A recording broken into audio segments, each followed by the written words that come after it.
Akola railway station चौक परिसरात बसमध्ये चढत असताना प्रवाशाच्या खिशातून 11,200 रुपयांची चोरी झाल्याची घटना उघडकीस आली। रामदासपेठ पोलिसांनी तांत्रिक तपासाच्या आधारे आरोपीला अटक करून मुद्देमाल जप्त केला। अकोला शहरातील रेल्वे स्टेशन चौक परिसरात घडलेल्या खिसेकापू प्रकरणाचा रामदासपेठ पोलिसांनी यशस्वी छडा लावला आहे। फिर्यादित गणेश अजाबराव ताठे, वय वर्ष 47, राहणार निंबोरा, दर्यापूर रोड, अकोट हे दिनांक 5 फेब्रुवारी 2026 रोजी रात्री सुमारे 9 वाजता अकोटला जाणाऱ्या लाल रंगाच्या बसमध्ये चढत असताना त्यांच्या पॅन्टच्या उजव्या खिशातून 11,200 रुपये अज्ञात चोरट्याने लंपास केले होते। या प्रकरणी रामदासपेठ पोलीस ठाण्यात गुन्हा नोंद करण्यात आला।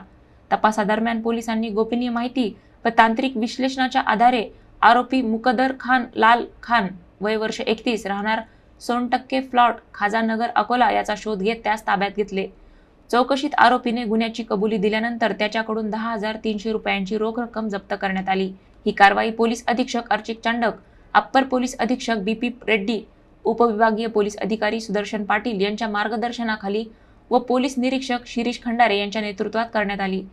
कारवाईत पोलीस उपनिरीक्षक निलेश गायकवाड, दादाराव टापरे, पोलीस श्याम मोहळे, अनिल धनबर तसेच महिला पोलीस माधुरी यांचा सहभाग होता।